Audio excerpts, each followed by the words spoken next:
Hello, everybody. It is Syra, and oh God, first, I sincerely apologize for being MIA for as many weeks as I have.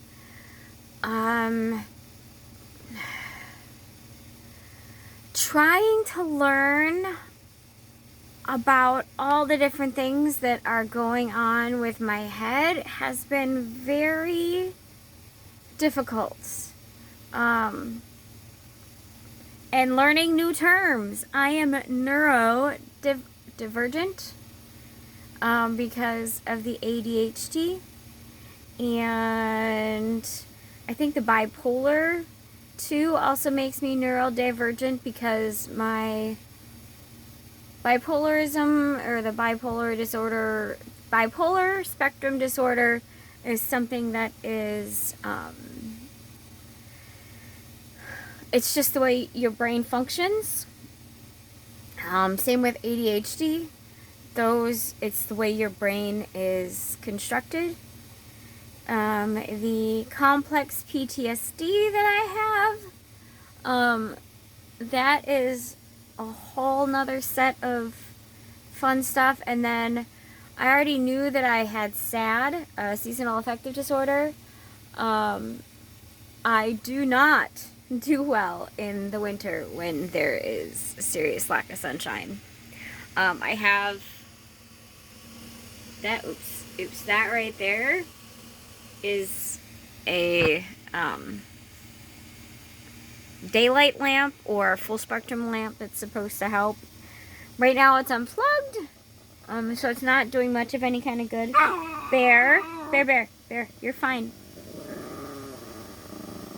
My dogs are laying on top of each other and it's causing issue.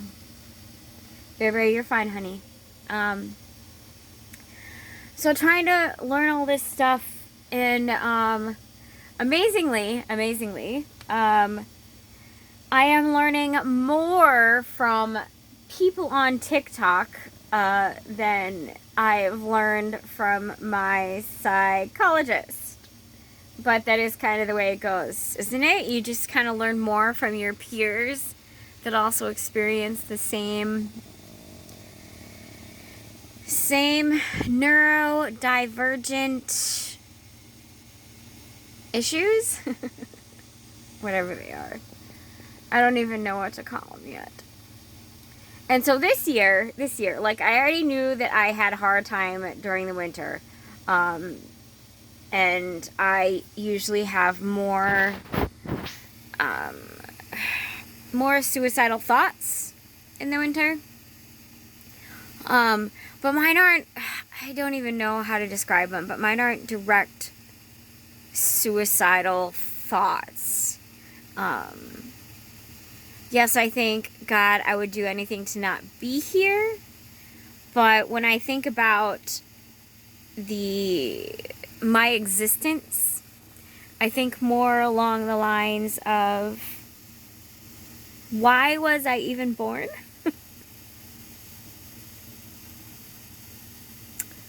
And those are tough questions. Like, I already know that I'm a mistake. My older brother is the only one that was actually planned. My eldest brother, who I never got to meet because he died when he was 8 days old, he was a mistake. My younger brother was a mistake, and my very next older brother was the only one that was planned. I was a whoopsie from a drunken night. It was like somewhere in the first week of when my parents were in Korea. My dad was stationed in Chinhae at the base there, and he helped train the first generation of Korean Marines, which is something I've always been proud of. And I don't know, like, anybody who's out there who's a Marine, please tell me if the Marines of, like, the 70s and 80s are different than the Marines, like, during the Iraqi war and other things, because I keep on hearing things of commanding officers telling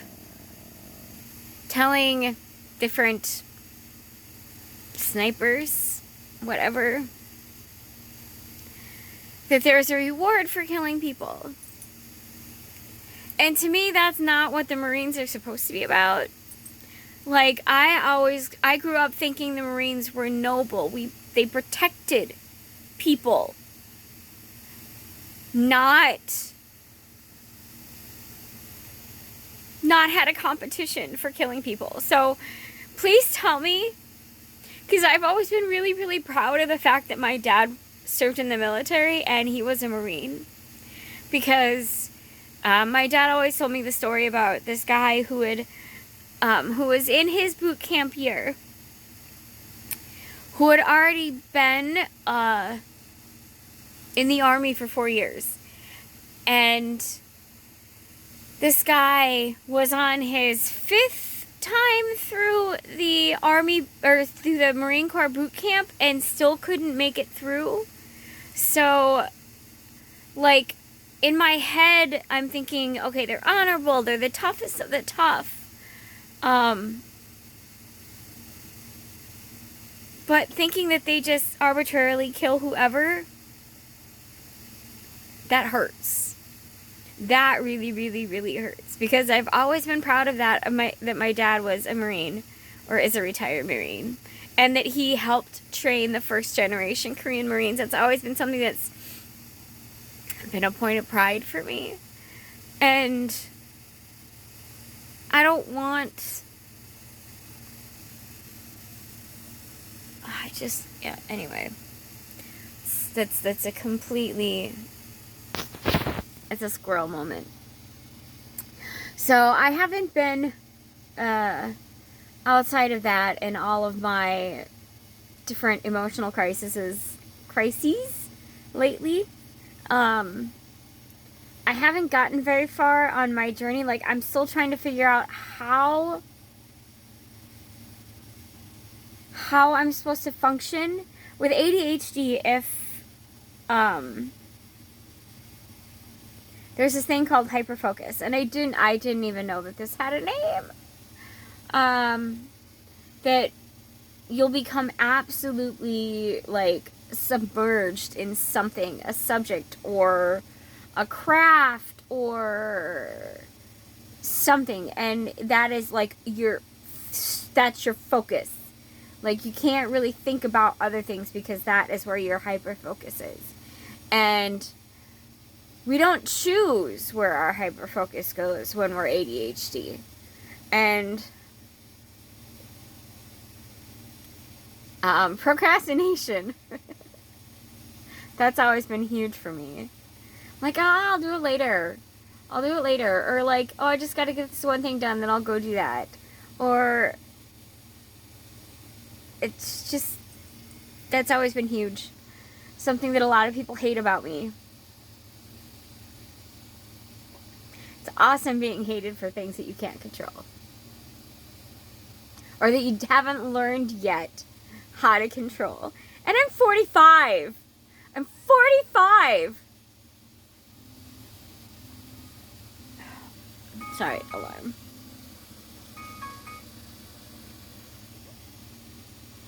Like, why is this so hard to diagnose in females? And why has it taken so long? Like, people need to be taught how to identify these behaviors when people are in school. Maybe they are now, but they weren't in my generation, which is Generation X. Just... boys were always diagnosed. Girls? Are we not as important?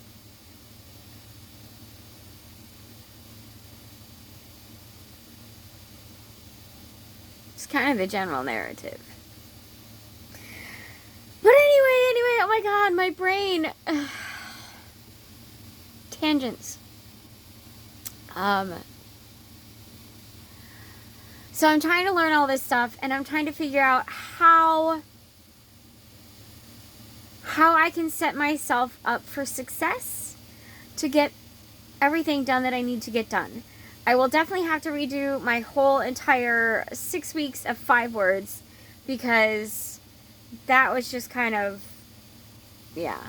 And then, like, I've recorded like 5 or 6 other videos throughout the last few weeks, and not even knowing that this was an ADHD thing. But okay, so that one, all right, I think I said more than I should, or that one I just got way too weepy, and that one, oh no, I don't think I looked okay on camera, and that one, something else was not just right. So I haven't used any of them. And that's an ADHD thing. I didn't even know. There's a type of perfectionism within the ADHD thing. Within neurodivergency.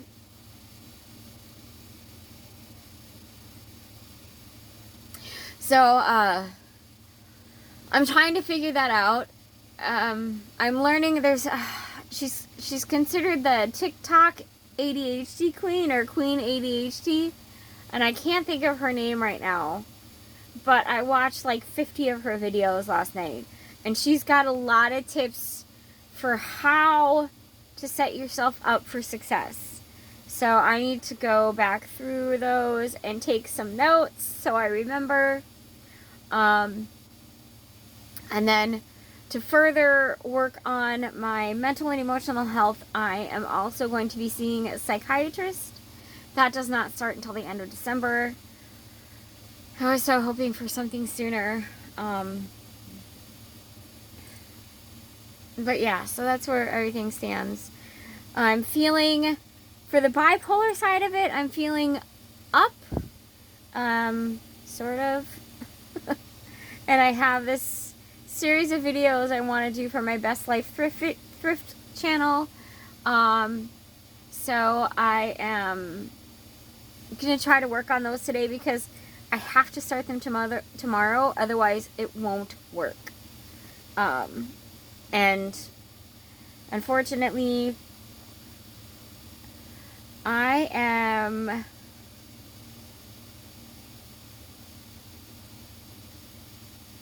my mom is always around on the weekends, and she decided to start coming up a day early. So Thursday, Friday, Saturday, and Sunday are not my days whatsoever. I get Monday, Tuesday, and Wednesday. Those are my days. Those are the days when I can do what I want to do.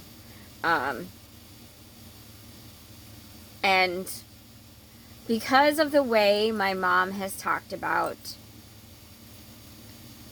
YouTube creators in the past, I am not comfortable filming in front of her.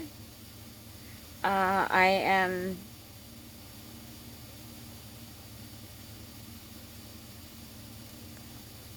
judgment kills me. Judgment of any kind kills me. Somebody called me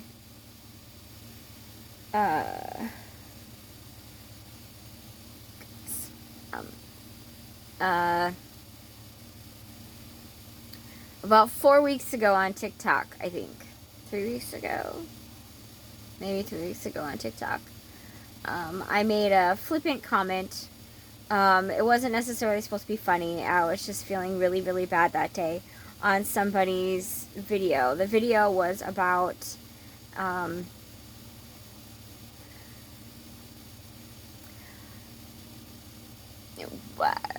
I think the video was, he said something about his friends not getting likes and shares as much as others because they were people of color. And I made a comment. I said, oh, I always thought it was because I was ugly and old, you know. And I was feeling that way. That is how I was feeling right then and there. I was very depressed, and I was having one of my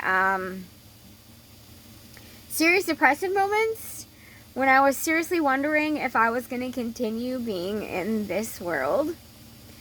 And he attacked me. He's like, oh, I know that this is meant to be funny. And started talking about how I'm a racist and I'm a narcissist and something about performative activism.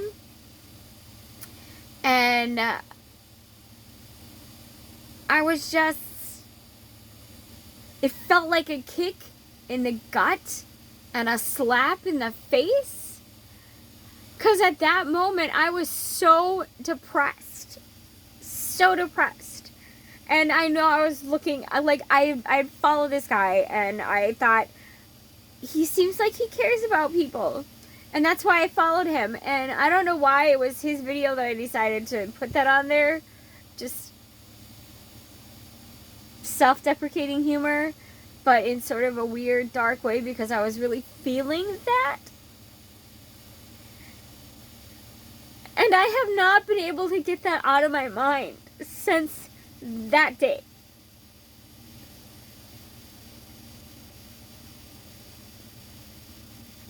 And I don't even like the word racist or racism, because it separates humans into different groups. Like, we already have enough things that separate us. But we're all the human race. Human race. We're not the black race and the white race and whatever. We are the human race. So that term in and of itself is erroneous. Technically, it would be an ethnicist, because it's judging by ethnicity, not race. But I don't like that term. And I had a brother who was a narcissist, who beat me up every day. And I talked to my psychologist the day after this happened. And I'm like, am I a racist? Am I a narcissist? And I told him about the whole situation. And he's like, that man's reaction to what you posted is not right. But I still can't get it out of my head. So every time I post on TikTok on any page of a person of color, I'm like, is this racist? Is what I'm saying racist? Is it narcissist? Is it narcissistic? Is this what performative activism is? I don't know.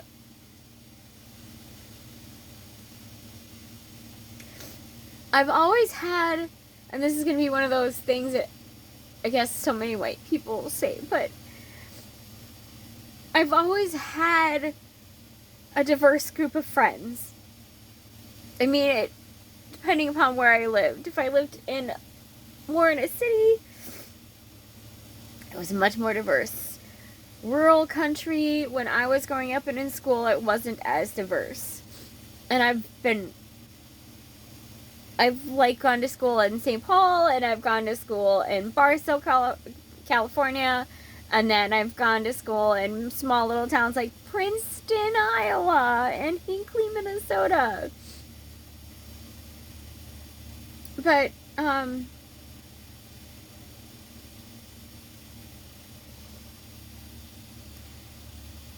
I've never looked at somebody's color as being a bad thing.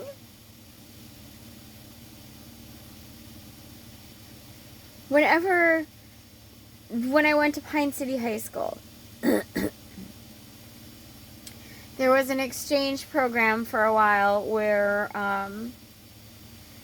kids from the Ojibwe Anishinaabe reservation, I don't know if it was the Hinckley one or the Mille Lacs one, they were bused in to do kind of like an exchange program. And I was like one of the first people. Oh, hey, I want to meet them. Because I'm like, I was used to being in schools where my friends were the rainbow. Like, all different colors. And I wanted to talk to them. I wanted to learn. I always want to learn, teach me something in your language or your native tongue. Teach me something about your culture because I want to learn. I think diversity is beautiful. Like, this world would be so flat and boring without diversity. And I was born in Korea. I grew up with a father in the military, so I was always around people from everywhere. I asked my mom about this a couple weeks ago. I said, Mom, I don't ever remember, like, from a certain age of we ever having, like, house parties when my parents' friends would come over. She's like, well, once you guys were a certain age, we really didn't have a lot of people over, but when we lived in Korea, everybody was always over at our house. The Koreans would be over there, different members of different military groups. There'd be a couple of Marines from the States. There'd be a couple of people from whatever the German military was. I know that there was German military. There was Vietnamese that were over there. They were always over at my parents' place, I guess. And I remember when we were in California, my best friend was Christine Maria, and my birth name was something similar, and her family was from Mexico. And I always look at meeting somebody that is from a different country or that practices a different culture, has different beliefs, as an opportunity to learn. And that's everybody. I can remember my best friend from 4th grade. Her name was Kirsten or Kirsten. I can never remember now, but she was a black girl. And I loved her. I absolutely loved her. I was always spending the night at her house. And she was coming over to my house. And it was normal for me. That was normal. I miss her. She was always a little bit goofy and so funny. She used to iron her money.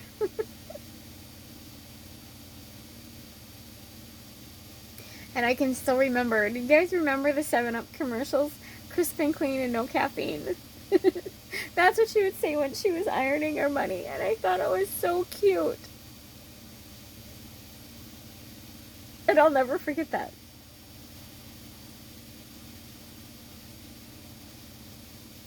So this guy, and it wasn't just like typed messages. He recorded himself attacking me. And like the second one, I was trying to explain to him that no, I'm not racist. I'm like, I've always loved people. Just people. And I don't think I'm a narcissist because complex PTSD. I've always put myself last. And a narcissist usually puts himself first and they don't think about anybody else. What's the opposite of narcissism? I always put myself last. I mean, this is probably the first time in my life that I've tried to put myself first. And I think I'm failing miserably, but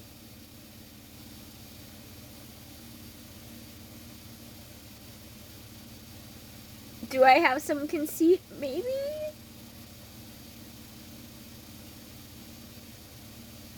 But I still can't get it out of my head. on the second video, he like ripped his hat off his head and threw it down on his table. And I grew up with an abusive brother. A very abusive brother. Like, he tried to choke me to death. He held a loaded shotgun to my chest. He shot my younger brother in the face.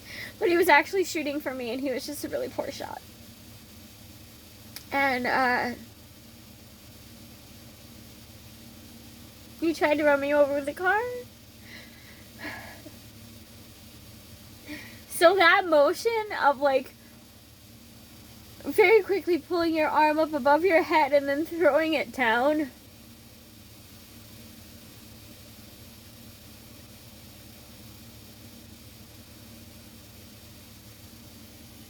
That is just so hard for me. And then, I screenshot his name so I could avoid him, so I don't forget his name.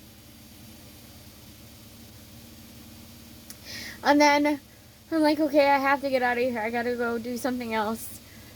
And I went into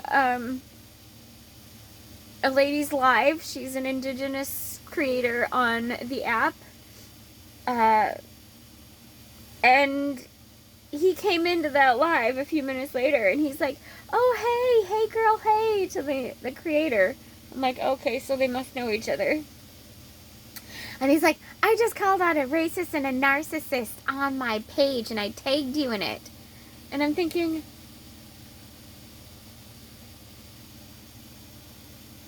what? That pissed me off and upset me even more, because I'm like, you need a pat on your back for that?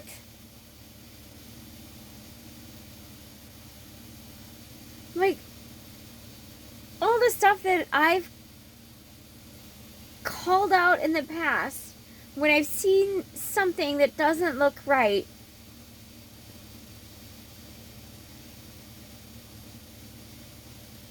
I did it because it wasn't right.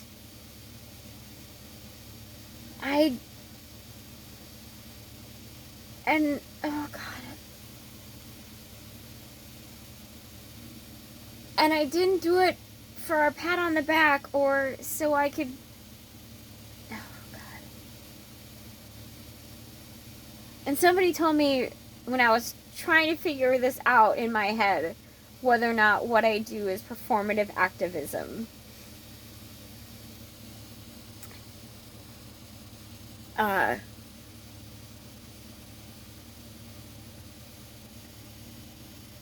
That my very nature of needing to know if what I do is performative, that is performative.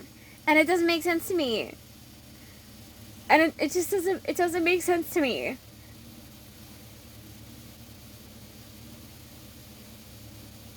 What is performative activism? Somebody out there, please, please, please tell. I've never considered myself an activist. Ally, yes. Activist?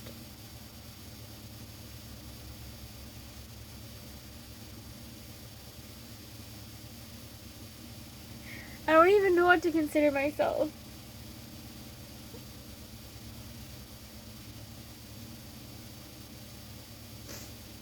If I see hypocrisy, if I see something like that, I call it out. If somebody in my family does something that I consider not right, I say, hey, you know what? That's not right. You shouldn't use that word, or you shouldn't say that. Like, they're just like us. They're just like us. They feel, they hurt, they bleed, they worry, they stress, they can be happy. And like, I'm so confused. And I'm not dumb, I'm smart, but I still don't understand. Oh god, and I hope I actually use this video.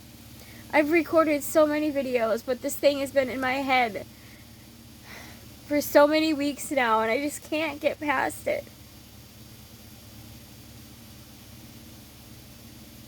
My psychologist doesn't think I'm a racist or a performative activist or a narcissist. Because he just doesn't think I am. But it's still in my head. That's the one ADHD quality that I wish I didn't have, which is the hypersensitive rejection something. That when people do something mean to us, it literally becomes an obsession. Anyway, I will talk to you guys later. I don't think I'm doing another video today because this is really, really long. But I'm sorry. I'm sorry.